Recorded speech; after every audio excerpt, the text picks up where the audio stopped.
नमस्कार मित्रों, आज આપણે વિદ્યુત ડાયપોલ અને ડાયપોલ મોમેન્ટ, બીજું ડાયપોલના અક્ષ પરના કોઈ પી બિંદુ પાસેનું વિદ્યુત ક્ષેત્ર શોધવાના છે અને ત્રીજું ડાયપોલના વિષુવરેખા પરના એટલે કે લંબ દ્વિભાજક પરના કોઈ પી બિંદુ પાસેનું વિદ્યુત ક્ષેત્ર શોધશું અને લાસ્ટમાં ડાયપોલનું જે ભૌતિક મહત્વ શું છે એ જોવાના છે। ओके, पहलू है इलेक्ट्रिक डायपोल। इलेक्ट्रिक डायपोल जेने आपणे गुजराती में कहीए छीए द्विध्रुवी विद्युत द्विध्रुवी विद्युत द्विध्रुवी। ओके, हवे एनी रचना कई प्रमाण आवशे तो विजातीय अने समान मूल्यना विद्युत भारों ने कोई परिमित अंतरे मूकवामां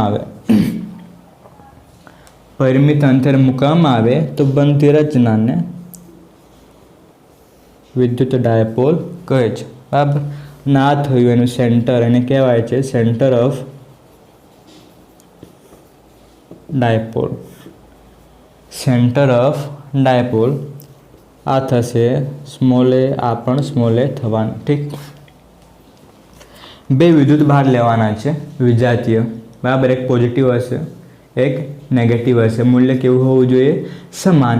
अने एमने कोई परिमित अंतर मूकता बनती रचना ने विद्युत डायपोल कहेवाय छे। बराबर, अने आ जे ए प्लस चार्ज अने नेगेटिव चार्ज वच्चेनुं जे अंतर छे, बराबर, ए खूब ओछुं लेवामां आवे छे। એટલે માઇક્રોમીટરના ક્રમનું હોય છે અથવા મિલીમીટરના ક્રમનું હોય છે। બરાબર, એટલે ખૂબ ઓછું હોય છે। હવે તમે કઈ પ્રમાણે લખી શકો? સમાન મૂલ્યના અને વિજાતીય વિદ્યુત ભારોને પરિમિત એટલે કે ફાઇનાઇટ અંતરે મૂકતા બનતી રચનાને વિદ્યુત ડાયપોલ, ઇંગ્લિશમાં ઇલેક્ટ્રિક ડાયપોલ, ગુજરાતીમાં વિદ્યુત દ્વિધ્રુવી લખશું તો પણ ચાલશે, વિદ્યુત ડાયપોલ કહે છે। હવે નામ જે છે ડાયપોલ, હવે ડાય આપણે કોના માટે યુઝ કરીએ છીએ? ડબલ માટે, સિંગલ માટે, મોનો યુઝ કરીએ છીએ। કેમિસ્ટ્રીમાં તમે જોઈ ગયા હશો CO2 કાર્બન ડાયોક્સાઇડ, બે ઓક્સિજન છે તો ડાયોક્સાઇડ, આ કાર્બન મોનોક્સાઇડ, સિંગલ માટે મોનો અને ડબલ માટે ડાય। બરાબર, હવે એના પરથી આપણે જોઈએ ડાયપોલ મોમેન્ટ। ડાયપોલ मोमेंट कोने कहेवाशे? ए तो vector P Q 2 time A। बराबर, एवं कहेवाय छे डायपोल मोमेंट। कई प्रमाणे? तो गमे ते एक मूल्य लई लो अने बंने वच्चेनुं अंतर। बराबर, एटले के विद्युत भार, बराबर, अने बंने वच्चेना अंतरना गुणाकारने डायपोल मोमेंट कहे छे। डायपोल मोमेंट कहे छे अथवा द्विध्रुवी मोमेंट एटले चाक मात्रा कहे छे। हवे आपणे एने एरो वडे दर्शावेल छे तो ए सदिश राशि होवी जोईए। बराबर, हवे जो सदिश राशि होय तो एनी पण डायरेक्शन पण होवी जोईए। तो एनी जे डायरेक्शन होय छे डायपोल मोमेंटनी होय छे नेगेटिव टू पॉजिटिव। एनी डायरेक्शन कई होय छे? Negative to positive. कोनी डायरेक्शन होय छे? डायपोल मोमेंट ने आपणे फिजिक्स में लईए छे। बराबर, ज्यारे केमिस्ट्री में एनाथी ऑपोजिट लेवामां आवे छे direction positive to negative dipole moment माटे। ओके, हवे एनो आपणे यूनिट जोईए डायपोल मोमेंट माटे। एकम मैग्नीट्यूड फॉर्म में लखीए तो आ थशे मूल्यना फॉर्म में ચાર્જ માટે આપણે એકમ કઈ લઈએ છીએ? કુલમ, બરાબર. 2a શું છે? અંતર. અંતર માટે આપણે મીટર. શું થયું? કુલમ ઇન્ટુ મીટર એકમ થશે એનો, બરાબર. આ એક એકમ થયો. બીજો એકમ કઈ પ્રમાણે લખી શકો? કુલમ માટે આપણે શું લખીએ છીએ? Ampere second. Ampere into second ના મીટર, બરાબર. આ બીજો એકમ થયો કે આપણે બે એકમ લખ્યા છે. હવે પારિમાણિક સૂત્ર આપણે કઈ પ્રમાણે લખી શકીએ? પારિમાણિક સૂત્ર ડાયપોલ મોમેન્ટનું તો કઈ પ્રમાણે લખીએ છીએ?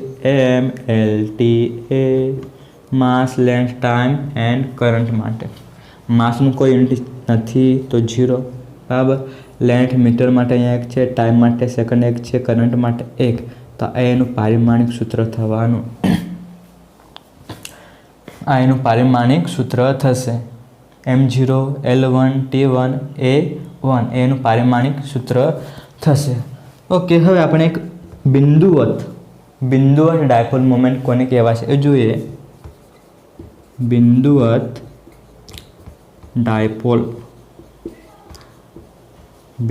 ડાયપોલ કોને કહેવાય છે એ. તો આપણી પાસે આ ફોર્મ્યુલા છે ડાયપોલ મોમેન્ટ માટે. અહીંયા આપણે કશું કરી શકીએ તો લિમિટ જે ચાર્જ છે એમના વચ્ચેનું અંતર 2a ટેન્ડ્સ ટુ 0 એટલે 0ની નજીક લઈ જવામાં આવે. અંતર ખૂબ ઓછું 0ની નજીક લઈ જવામાં આવે અને લિમિટ જે ચાર્જ છે એને ઇન્ફિનિટીવની નજીક લઈ જવામાં આવે, બરાબર. આ જો બે કન્ડિશન યુઝ થાય, બરાબર, તો આવો જે તમને ડાયપોલ મળશે, આ કન્ડિશન માટે તમને જે ડાયપોલ મળશે એને આપણું કહીશું બિંદુવત ડાયપોલ કહી શકાય, બરાબર. ઓકે, હવે આ જે આખી સિસ્ટમ છે એનું નેટ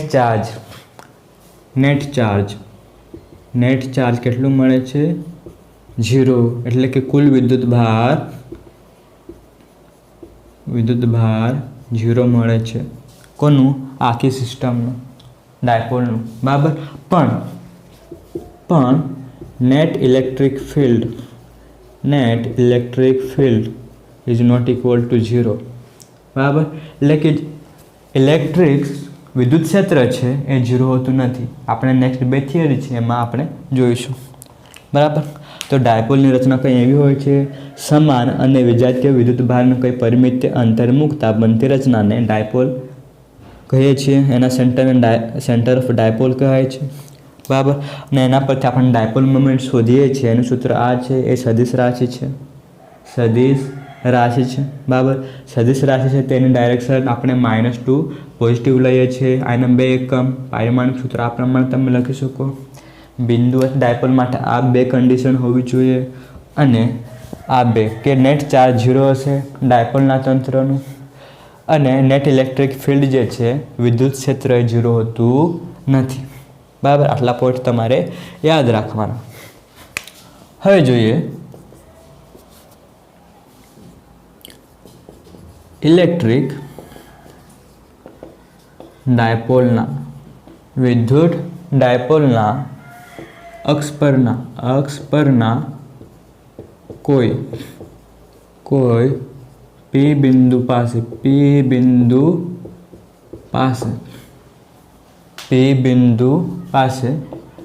વિદ્યુત ક્ષેત્ર એ આપણે મેળવવાનું છે. તો ડાયપોલની રચના લઈ લઈએ. અહીંયા આપણે મૂકીએ પોઝિટિવ ચાર્જ, અહીંયા આપણે મૂકીએ નેગેટિવ ચાર્જ. બંનેના મૂલ્ય સરખા છે પણ વિજાતીય છે. બંને વચ્ચેનું અંતર 2a આપણું છે સેન્ટર ઓફ ડાયપોલ. આ અંતર આપણું કેટલું થવાનું? સ્મોલ a, બરાબર.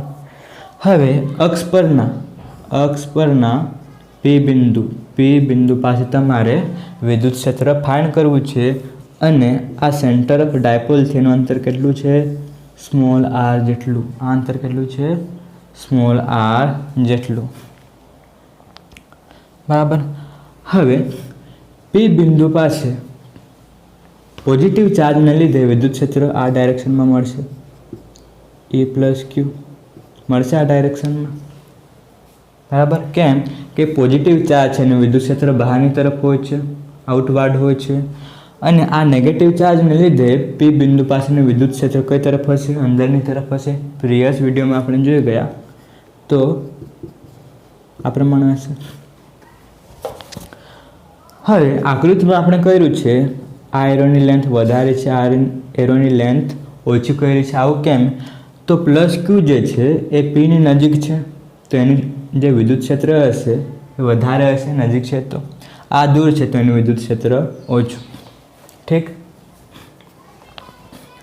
હવે જોઈએ E પ્લસ ક્યુ, બરાબર.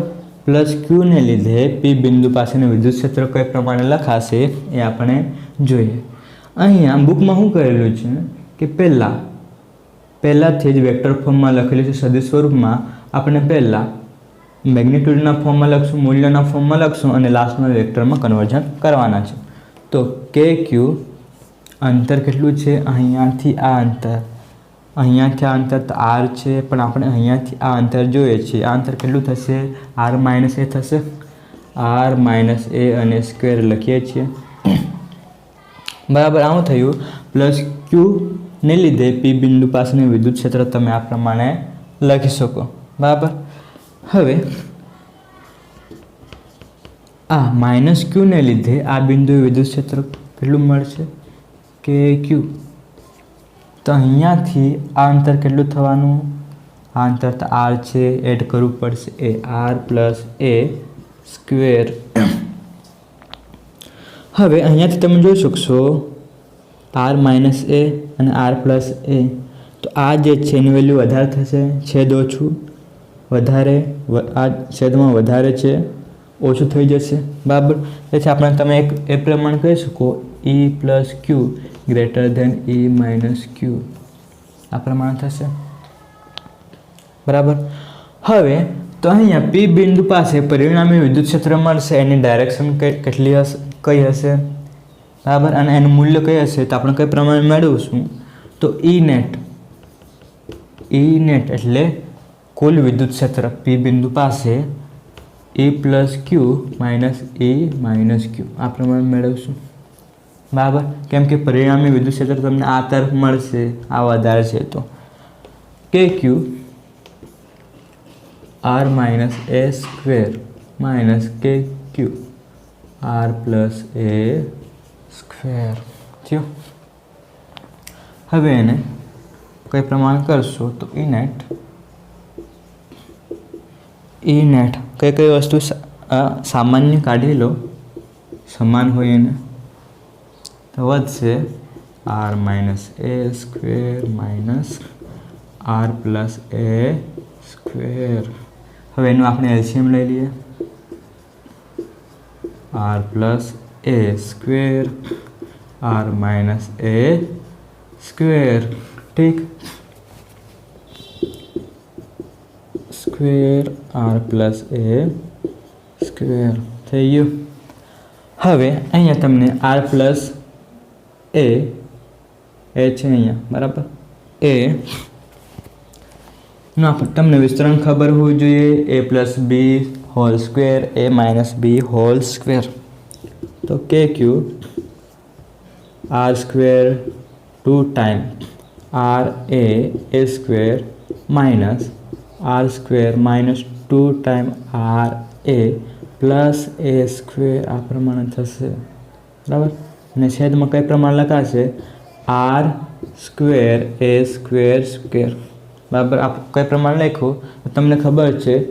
X minus y x plus y બરાબર કેટલું મળે છે? X square minus Y square, આ પ્રમાણે મળે છે, એ ફોર્મ્યુલા પરથી, બરાબર.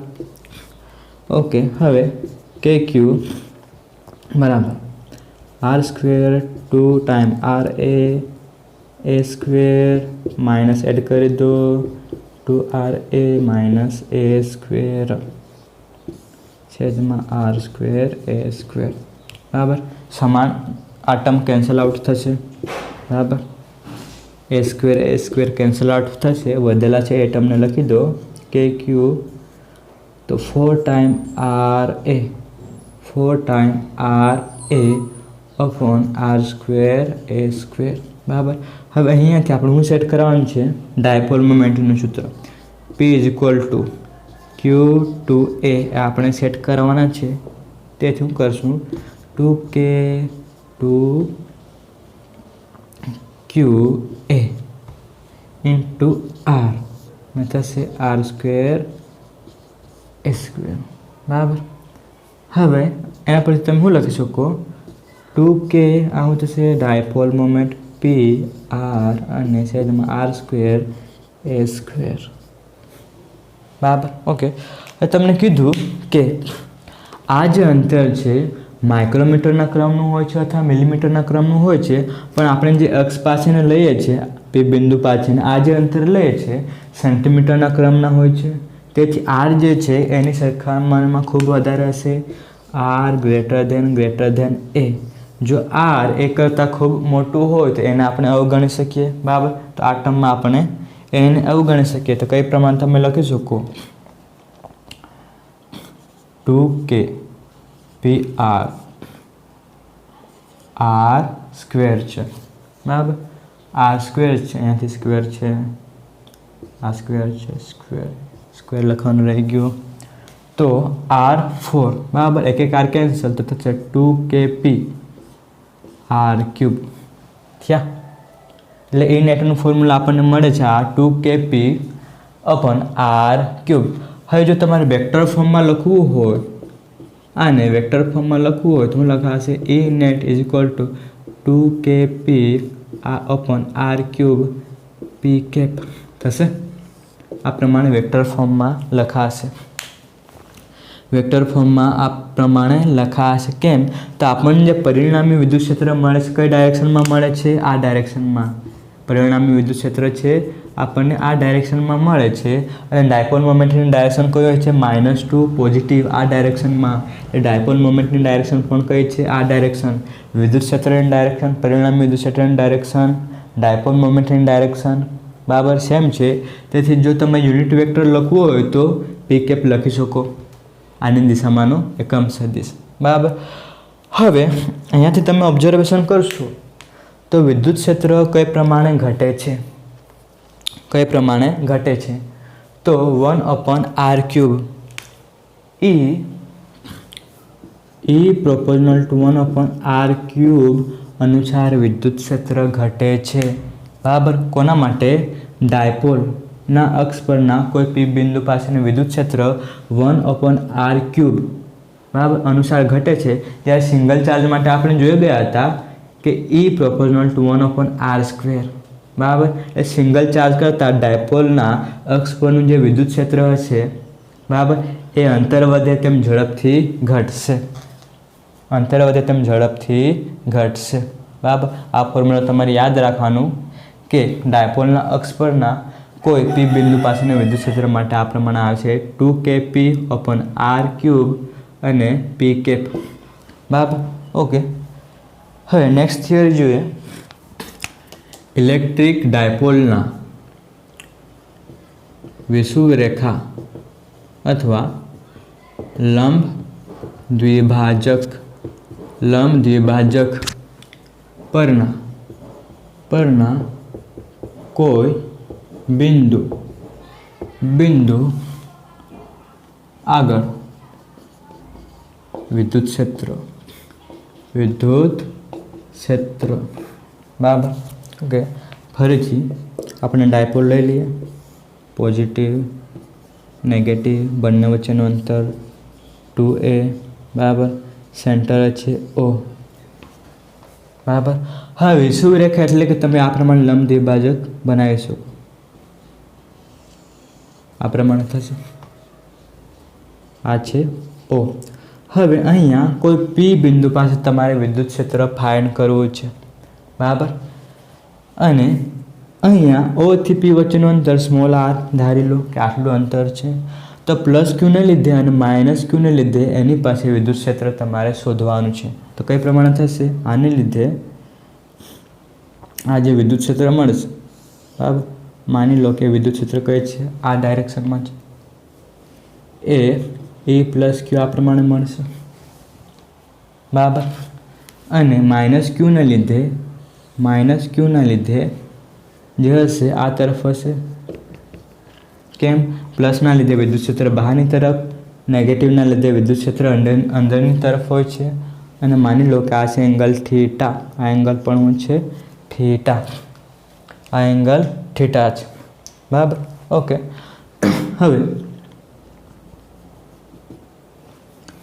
હવે આ જે છે એ પ્લસ ક્યુ એ માઇનસ ક્યુ એના પણ બે કોમ્પોનન્ટ મળશે બરાબર. એના પણ બે કોમ્પોનન્ટ મળશે. આ પણ થીટા થશે બરાબર. આ પણ થીટા થશે અને આ પણ થીટા થશે. તો હવે અલગથી જો આકૃતિ બનાવી તો આ પ્રમાણે થશે.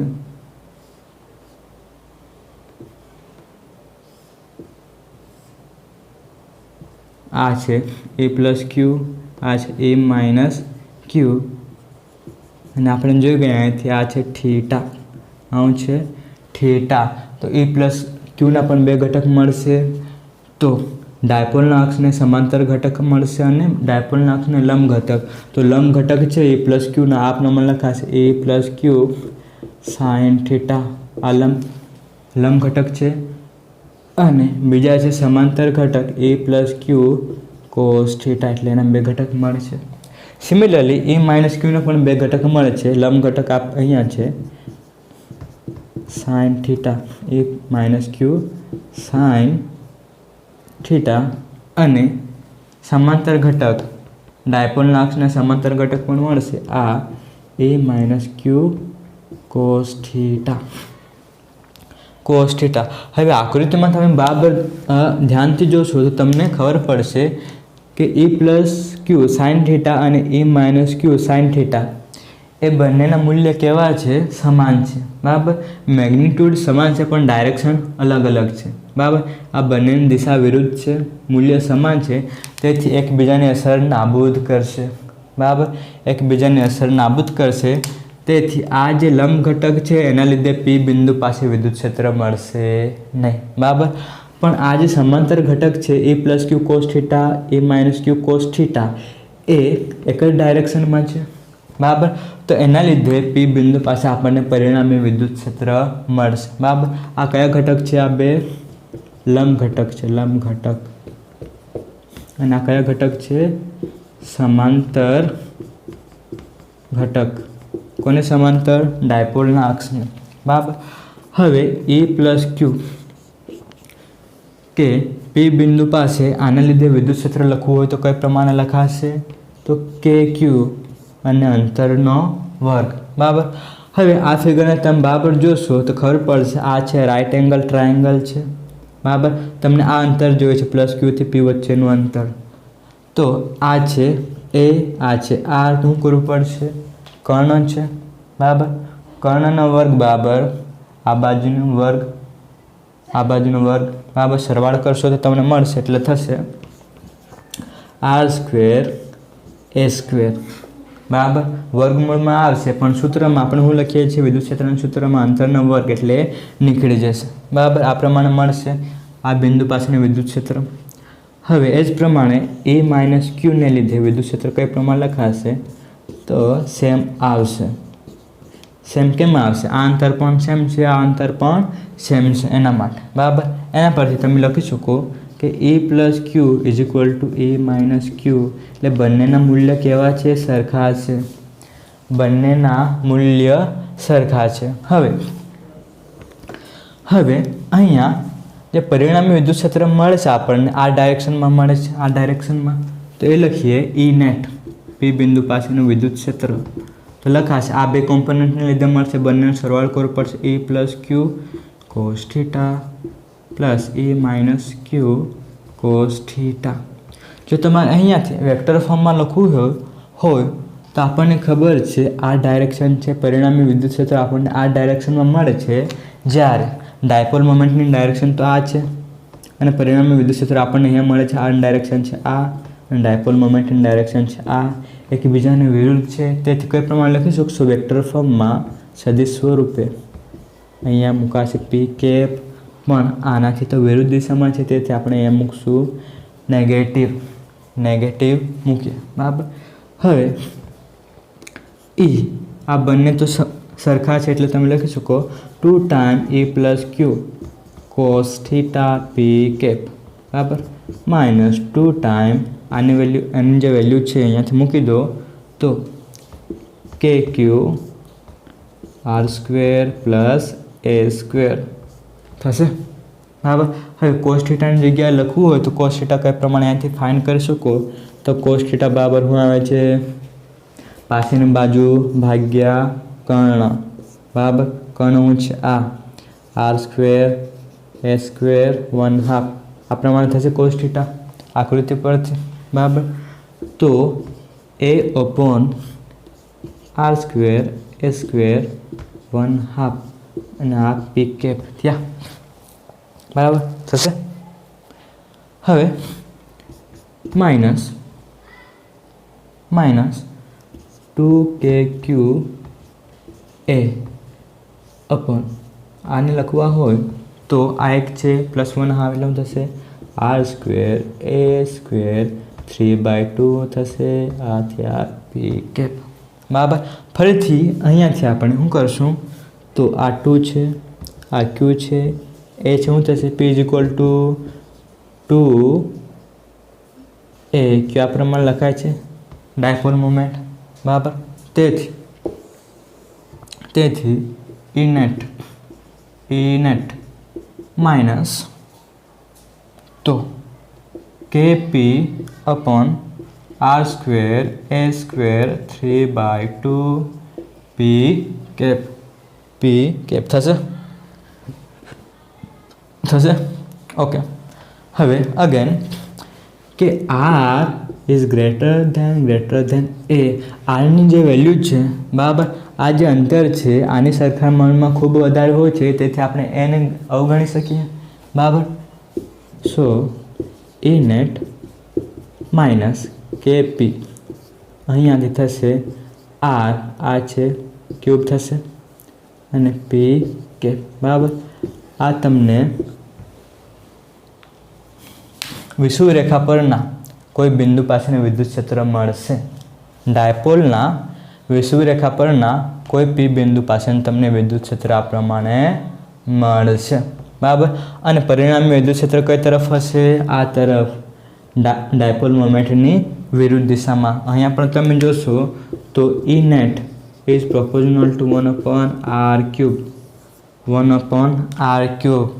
એટલે કે અહીંયા પણ વિષુવરેખા પર જો વિદ્યુત ક્ષેત્ર આ પ્રમાણે ઘટશે 1/r³ અનુસાર જેમ જેમ અંતર વધશે તેમ વિદ્યુત ક્ષેત્ર ઘટશે. અને સિંગલ ચાર્જ માટે આપણે જોઈ ગયા હતા કે સિંગલ ચાર્જમાં E પ્રોપોર્શનલ ટુ 1/r² બરાબર. એના કરતાં આ વિદ્યુત ક્ષેત્ર ઝડપથી ઘટશે. હવે છે લાસ્ટ થિયરી જોઈએ.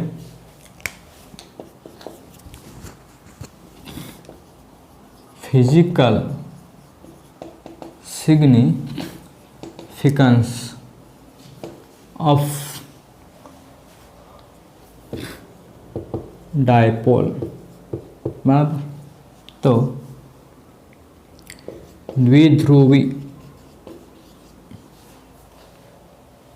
દ્વિધ્રુવીનું ભૌતિક મહત્વ ડાયપોલ છે એનું ભૌતિક મહત્વ શું છે બરાબર. તો જે અણુઓમાં ધન વિદ્યુત ભાર અને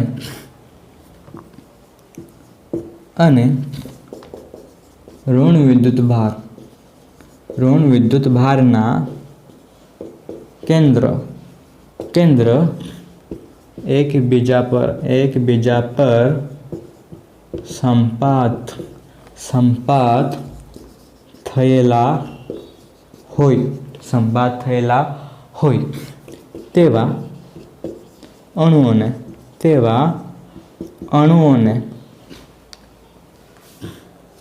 અધ્રુવીય અણુઓ કહે છે બરાબર. કે ધન વિદ્યુત ભાર અને ઋણ વિદ્યુત ભારનું કેન્દ્ર જે હશે એકબીજા પર સંપાત થયેલા હશે. ધન વિદ્યુતભારનું કેન્દ્ર અને ઋણ વિદ્યુતભારનું કેન્દ્ર એકબીજા પર સંપાત થયેલા હોય, એકબીજા પર શું હશે? સંપાત થયેલા હશે. તો પી કઈ પ્રમાણે થશે? ક્યુ ટુ ટાઈમ એ આ પ્રમાણે થશે. હવે ડાયપોલ મોમેન્ટનું આપણી પાસે સૂત્ર છે, એકબીજા પર સંપાત થયેલા હોય તો અંતર 0, અંતર 0 તો ડાયપોલ મોમેન્ટ શું મળશે તમને? 0. આ 0 તો ડાયપોલ મોમેન્ટ 0 થવાનું, બરાબર. તેથી તમે લખી શકો કે અહીંયા કાયમી પરમાનન્ટ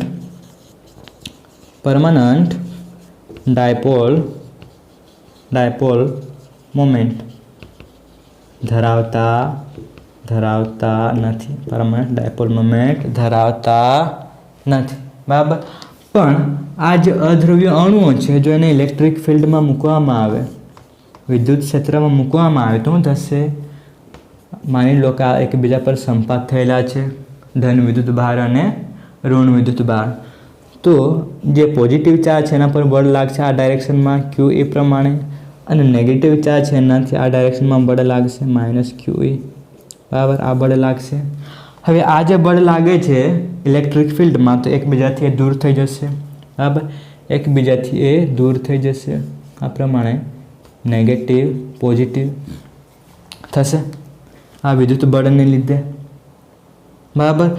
હવે આ જે છે એવું નહીં કે વિદ્યુત ક્ષેત્રમાં એ દૂર દૂર જયા જ કરશે, પણ એની અંદર પણ એક ઇન્ટરનલ ફોર્સ હોય છે, બરાબર. આ નેગેટિવ ચાર્જ છે, પોઝિટિવ ચાર્જ છે, એની અંદર પણ કોઈ ઇન્ટરનલ ફોર્સ હશે, આંતરિક બળ હશે. એટલે કે એના આંતરિક બળ અને આ વિદ્યુત બળ છે એ બંને ઇક્વિલિબ્રિયમ થાય, સમાન થાય તો એ પછી વધશે નહીં. એટલે એમના વચ્ચે કઈ ડિસ્ટન્સ રહી જશે, એટલે કે ડાયપોલ મોમેન્ટ ક્રિએટ કરશે, બરાબર. એટલે શું થશે? અહીંયા ડાયપોલ મોમેન્ટ પ્રેરિત થાય છે ક્યારે? જ્યારે વિદ્યુત ક્ષેત્ર એપ્લાય કરવામાં આવે, બરાબર. એના એક્ઝામ્પલ છે H2O2, CO2 અને CH4, બરાબર. આ બધા કેવા છે?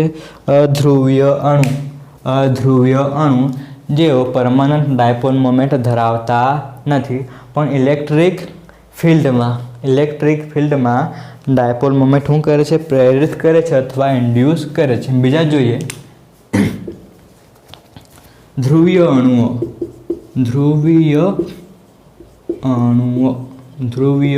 અણુઓ, બરાબર. અહીંયા શું થશે કે એના ધન વિદ્યુત ભારના કેન્દ્ર અને ઋણ વિદ્યુત ભારના કેન્દ્ર કયા અણુઓમાં?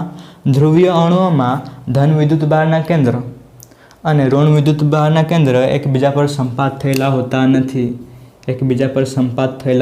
એટલે કઈ સેપરેટ હશે? દૂર દૂર હશે, બરાબર. હવે દૂર દૂર હશે તો એ ડાયપોલ મોમેન્ટ તો હોવાનું જ એમની પાસે, બરાબર. એટલે કે શું કરે છે? એવો પરમાનન્ટ ડાયપોલ મોમેન્ટ ધરાવે છે. કેમ કે ધન વિદ્યુત ભાર અને ઋણ વિદ્યુત ભારના કેન્દ્ર એકબીજા પર સંપાત થયેલા હોતા નથી, બરાબર.